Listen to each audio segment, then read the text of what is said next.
नमस्कार, जय हिंद दोस्तों। स्वागत है आपका अपने YouTube channel important MCQ by Sandeep में। दोस्तों, जैसा कि आप जानते हैं कि दिनांक 12 अक्टूबर 2020 से 16 अक्टूबर 2020 तक लगातार 5 दिन तक DLED वालों जो बैक प्रशिक्षु उनको प्रमोट कराने के लिए रजत सिंह के नेतृत्व में लखनऊ में इको गार्डन में धरना प्रदर्शन लगातार चला। और दोस्तों 16 अक्टूबर की रात को जितने भी प्रदर्शनकारी हमारे जो बैक प्रशिक्षु थे वो सभी SCERT के घेराव के लिए रजत सिंह के नेतृत्व में निकल गए। और फिर SCERT में जो कुछ हुआ वो सब आप लोगों से बचा नहीं है कि आप लोग जानते ना हो। सब जानते हैं कि वहाँ पर किस तरह लाठीचार्ज हुआ, सबको भगाया गया वहाँ से, और रजत सिंह और उनके कई साथियों को काफ़ी गंभीर चोटें आई, हमारे कई बैक प्रशिक्षुओं को भी चोट आई। तो दोस्तों यहाँ पर आज की इस वीडियो में हम बात करेंगे कि 16 अक्टूबर 2020 का जो धरना था वो आखिर विफल क्यों हुआ, आखिर क्यों हमारे DLED के बैक प्रशिक्षुओं को प्रमोट नहीं किया गया। 5 दिन लगातार दिन और रात धरना देने के बावजूद हमारे बैक प्रशिक्षुओं को शासन की तरफ से प्रमोट नहीं किया गया। दोस्तों यहाँ पर मैं वीडियो को शुरू करने से पहले आपसे रिक्वेस्ट करना चाहता हूँ, अगर आपने अभी तक चैनल को सब्सक्राइब नहीं किया तो चैनल को सब्सक्राइब कर लीजिए और घंटी का निशान जरूर दबा लीजिए ताकि आने वाले सभी वीडियोस की नोटिफिकेशन आपके पास सबसे पहले मिल जाए। तो चलिए शुरू करते हैं दोस्तों आज का वीडियो। यहाँ पर जो हमारा पहला कारण है और एक जो प्रमुख कारण है वो है गलत मांग। दोस्तों हम लोगों ने शासन से बिल्कुल ही गलत मांग करके रखी हुई थी। हमारा जो मांग होनी चाहिए थी वो सिर्फ और सिर्फ DLED 2018 बैच के बैक प्रशिक्षुओं को प्रमोट करने की होनी चाहिए थी।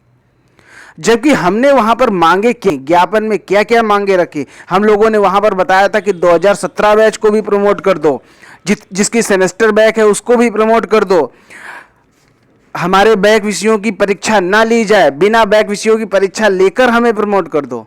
दोस्तों ये जितनी भी मांगे थी सब सरासर गलत थी, इन सभी को प्रमोट नहीं किया जा सकता था।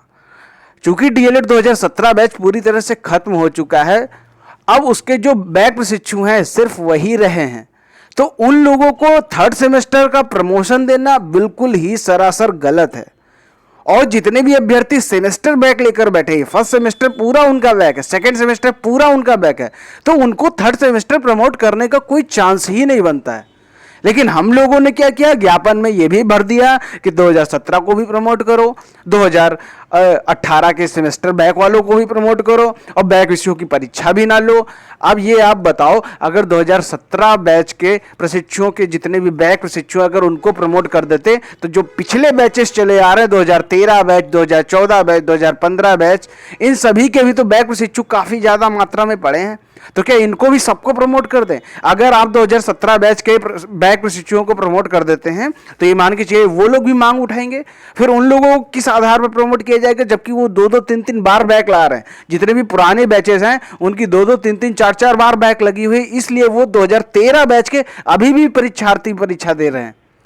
तो इसलिए यहां पर जो हमारी जो पहली गलत मांग जो थी वही सबसे बड़ा कारण है कि हम सभी को प्रमोट नहीं किया गया, यानी जो DLED 2018 बैच के बैक प्रशिक्षु हैं उनको प्रमोट नहीं किया गया। अगर हम सिर्फ और सिर्फ ये मांग करते कि जितने भी DLED 2018 बैच के बैक प्रशिक्षु हैं उनको भी प्रमोट किया जाए तो निश्चित तौर पर आप लिख के रख लीजिए, आपको कोई प्रमोट होने से रोक नहीं सकता था। तो यहां पर यह चीज क्लियर है। मैं रजत सिंह का सम्मान करता हूं, अच्छी बात है, उन्होंने बहुत अच्छा किया हम लोगों के साथ, पूरी तरह से आप लोगों का साथ दिया, धरना में 5 दिन रात लगातार लगे रहे। लेकिन दरअसल वहां पर जो ज्ञापन पहुंचा SCERT कार्यालय में, उसमें जो हमारी मांगे लिखी थी वो गलत लिखी थी। अगर उसमें सिर्फ एक ही मांग होती कि DLED 2018 बैच के बैक प्रशिक्षुओं को प्रमोट किया जाए, आप बैक विषय की परीक्षा ले लीजिए, वहां पर हमारी एक मांग ये होनी चाहिए थी सिर्फ कि हमारे जितने भी बैक विषय हैं, चाहे मेरा फर्स्ट सेमेस्टर में बैक लगाओ चाहे सेकंड सेमेस्टर में बैक लगाओ, आप उस बैक विषय की परीक्षा लीजिए और हमें थर्ड सेमेस्टर प्रमोट कीजिए। तो निश्चित तौर पर DLED 2018 बैच के प्रशिक्षुओं को प्रमोट कर दिया जाता। लेकिन हमारी मांग थी कि सबको प्रमोट करो, बैक विषय जितने भी परीक्षा है उनकी परीक्षा ना लो, और उसके बाद जिनकी सेमेस्टर बैक लगी उनको भी प्रमोट करो। तो ऐसा कैसे पॉसिबल होता है कि सेमेस्टर बैक को भी प्रमोट कर दिया जाए? ऐसा नहीं होता है। अगर यूजीसी की गाइडलाइन ये कह रही है कि हमें बैक वालों को प्रमोट करना है, तो अगर आपकी जो रेगुलर स्टूडेंट है, जैसे डीएलएड 2018 बैच के रेगुलर स्टूडेंट है, उनकी बैक लगी है फर्स्ट या सेकंड सेमेस्टर में, हमें प्रमोट करना है थर्ड सेमेस्टर को, तो थर्ड सेमेस्टर हम प्रमोट कर सकते हैं। लेकिन अगर कहो कि आप इससे पहले के बैच के हैं 2017, 15, 13, 14 और इसमें आपकी थर्ड सेमेस्टर में बैक लगी, तो इसको कैसे प्रमोट कर दिया जाएगा? इसका कोई आधार नहीं बनता, ये प्रैक्टिकल नहीं है। ठीक है, क्योंकि अगर 2000 जो तृतीय सेमेस्टर है, अगर उसी में आपकी बैक लगी है, तो हम उसी को कैसे प्रमोट कर दें? तो ये चीज क्लियर है कि जो हम लोगों ने वहां पर मांगे रखी, वो मांगे हमारी गलत थी। अगर हम सही मांग करते, सिर्फ और सिर्फ एक मांग करते कि हमारे बैक विषय की परीक्षा आप ले लीजिए और हमारा जो डीएलएड 2018 बैच का थर्ड सेमेस्टर है उसको प्रोन्नत कर दिया जाए, जितने भी बैक प्रशिक्षु हैं उनको भी, तो हमारी मांग मानी जा सकती थी। ऐसा मेरा मानना है। अब दोस्तों, इसके बारे में आपका क्या मानना है कि हमारी मांग गलत थी या सही? हमें नीचे कमेंट में जरूर बताएं कि हमारी मांग सही थी या गलत थी, कि हम सभी को प्रमोट करने की बात कर रहे थे 2017, 2013, 14, 15 और जितने भी सेमेस्टर बैक है उनको भी प्रमोट करने की बात कर रहे थे, बैक पेपर की परीक्षा भी नहीं देना चाह रहे थे। क्या ये सही है, या फिर ये सही है कि केवल हमें डीएलएड 2018 बैच के बैक प्रशिक्षुओं को प्रमोट करने और बैक पेपर की परीक्षा लेने का मांग रखनी चाहिए थी वहाँ? तो ये होते ही आपके सामने पहला कारण है, जिस कारण हमारा जो धरना था, जो लगातार 5 दिन धरना चला, वो पूरी तरह से विफल हो गया। और उसके संदर्भ में एससीईआरटी के निदेशक द्वारा एक जियो जारी कर दिया गया, जो कि आप लोगों ने कल के वीडियो में देख लिया होगा कि किस तरह जो डीएलएड 2018 बैच के थर्ड सेमेस्टर के बैक प्रशिक्षु जो भी हैं, उन लोगों की जो फोर्थ सेमेस्टर की परीक्षा है जनवरी 2021 के अंतिम सप्ताह में कराने की बात कही है एससीईआरटी के निदेशक सर्वेंद्र विक्रम प्रताप, जो भी नाम है उनका। ठीक है, तो ये हो गई आपकी पहली मांग। अब दूसरे जो प्रमुख कारण है वो है अपनों की गद्दारी। दूसरा जो कारण है आपके सामने, जितने भी हमारे जिम्मेदार नेता थे 2018 बैच के, जितने भी जिम्मेदार नेता थे, मैं नाम नहीं लेना चाहूंगा आप किसी का, सब लोग आप परिचित हैं, भली बात, जितने भी 2018 बैच के प्रमुख नेता हैं वो लोग धरने में नहीं पहुंचे। सबसे बड़ा कारण है रजत सिंह 2017 बैच के हैं, उन्होंने धरने को आयोजित करके बहुत बड़ा काम किया। इसके लिए 2018 बैच के बैक प्रशिक्षु सदा उनके एहसानमंद रहेंगे। लेकिन जब 12 अक्टूबर 2020 से लगातार धरना शुरू हुआ, तो वहां पर जितने भी डीएलएड के अन्य नेता थे, उन लोगों ने रजत सिंह का साथ नहीं दिया। धरने से पहले क्या किया गया? धरने को विफल करने के लिए रजत सिंह, विकास यादव, ऋषभ सिंह, इन लोगों के खिलाफ हजरतगंज थाना पुलिस से नोटिस जारी करवा दी। नोटिस भी आप लोगों ने खूब देखी होगी, खूब वायरल की गई। ठीक है, तो यहां पर क्या किया गया? रजत सिंह को रोकने के लिए इनके खिलाफ पुलिस की तरफ से नोटिस जारी कर दी गई। सबसे बड़ा कारण यह है कि जो हम लोगों के जो 2018 बैच के ही नेता हैं, उन्होंने ही साथ नहीं दिया। फिर उसके बाद जब 12 अक्टूबर 2020 को इको गार्डन में धरना शुरू हो गया, फिर उसके बाद आपने देखा होगा रजत सिंह को काफ़ी समर्थन मिला, काफ़ी लोगों ने सपोर्ट किया रजत सिंह को और बताया कि हम लोग भी पहुंच रहे हैं। ढेर सारे लोग धीरे धीरे वहां पहुंचने लगे और पूरे प्रदेश से रजत सिंह को सहयोग मिलने लगा। वहां जो बैक प्रशिक्षु रुके हुए थे, उनके खाने पीने के लिए तमाम लोग धनराशि का सहयोग करने लगे, समर्थन देने लगे। तो इसी को देखकर क्या हुआ कि कुछ नेता वहां पर पहुंचना शुरू हो गए। उन्होंने देखा कि रजत सिंह को इतना सपोर्ट मिल रहा है, इतना नाम मिल रहा है, इतना फेम मिल रहा है और सभी लोग धन से भी सहयोग कर रहे हैं। तो ये लोग क्या किए? ये लोग उसी के लालच में इको गार्डन पहुंच गए और रजत सिंह का समर्थन करने लगे। लेकिन कोई भी एक भी डीएलएड का 2018 बैच का ऐसा नेता नहीं था जो 24 घंटे से ज्यादा वहां रुका हो। रजत सिंह लगातार 5 दिन और 5 रात लगातार वहां रहे, लेकिन डीएलएड का 2018 बैच का कोई भी नेता लगातार 24 घंटे से ज्यादा वहां नहीं रुका।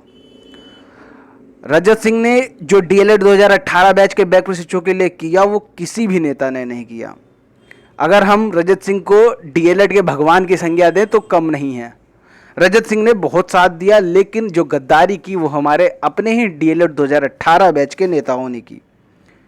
जब इको गार्डन से एससीईआरटी के लिए सभी बैक प्रशिक्षु निकल गए 16 अक्टूबर की रात को, तो क्या हुआ, कुछ डीएलएड के नेताओं ने पुलिस को इन्फॉर्म कर दिया कि ये लोग यहाँ से निकल रहे हैं।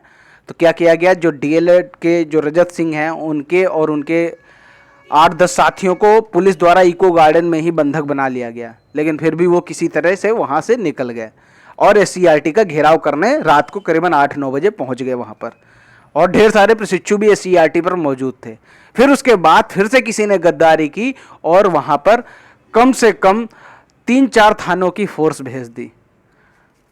सारी पुलिस फोर्स ने पूरे बैक प्रशिक्षुओं को घेराव करके उनके ऊपर लाठी चार्ज की, जो कि बहुत ही ज़्यादा निंदनीय है, क्योंकि जो हमारे बैक प्रशिक्षु थे वो शांतिपूर्वक वहाँ पर अपनी बात मनवाने की कोशिश कर रहे थे।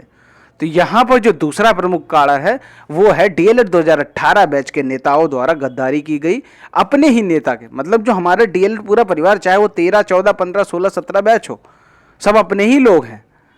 तो जो अपने लोग हैं उन्हीं ने गद्दारी की। इसीलिए हमारा जो धरना था 16 अक्टूबर 2020 को, जो हम लोगों ने धरना लास्ट वाला दिन था, हम कह सकते हैं जो 5 दिन का धरना था, वो पूरी तरह से विफल हो गया। तो ये दूसरा मेजर पॉइंट है, दूसरा मेजर रीजन है कि हमारा जो धरना था वो विफल हुआ। अब बात करते हैं तीसरे, जो कि सबसे प्रमुख कारण है कि हमारा धरना विफल हो गया, वो है स्वयं बैक प्रशिक्षु।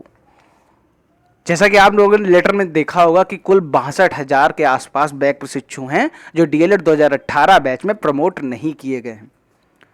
उन लोगों ने क्या किया, उसमें से 200-300 लोग धरने में पहुंच गए और बाकी के लोग आराम से घर में बैठकर यूट्यूब पर, फेसबुक पर, व्हाट्सएप पर सारी जानकारी ले रहे थे, लेकिन किसी ने धरना स्थल पर पहुंचने की हिम्मत नहीं दिखाई। अब वहां पर डीएलएड के जो रजत सिंह थे वो डटे रहे और उनके साथ जो कुछ प्रशिक्षु थे वो भी वहां डटे रहे। मैं उनका बहुत बहुत धन्यवाद देता हूं कि वो लोगों ने साथ दिया आपके बैक को प्रमोट कराने के लिए। अब बैक प्रमोट हुआ या नहीं हुआ वो बात का कारण है, लेकिन उन लोगों ने अपना प्रयास तो किया, क्योंकि इतिहास उन्हीं का लिखा जाता है जो प्रयास करते हैं। तमाशा देखने वालों का इतिहास नहीं लिखा जाता। तो सबसे बड़ा जो कारण रहा है वो स्वयं बैक प्रशिक्षु रहे हैं, क्योंकि बैक प्रशिक्षु 62,000 की संख्या में थे। अगर वो 62,000 के 6,000 ही प्रशिक्षु वहां पर पहुंच जाते तो शायद आज ऐसी कंडीशन ना होती कि आप लोगों को 3rd सेमेस्टर की परीक्षा देनी पड़ रही है। डीएलएड के जो बैक प्रशिक्षु थे जिनके लिए धरना आयोजित किया जा रहा था, उन बैक प्रशिक्षुओं ने स्वयं की ही मदद नहीं की और ना ही अपने साथियों की मदद की। मतलब हम ये कह सकते हैं कि जो डीएलएड 2018 बैच के जो प्रमोट हो गए थे स्टूडेंट, उन लोगों ने भी बैक प्रशिक्षुओं से पूरी तरह से किनारा कर लिया। उन लोगों ने ये सोचा मैं तो प्रमोट हो ही गया हूं, मैं इनकी क्या मदद करूं। और मैंने कई कॉलेजेस में देखा हुआ है कि जो प्रमोट हो गए हैं वो बैक प्रशिक्षुओं को बड़ी ही निकृष्ट दृष्टि से देख रहे हैं, उनसे बात नहीं करना चाह रहे हैं। वो कह रहे हैं कि मैं तो एक तरीके से अपने आप में घमंड हो गया।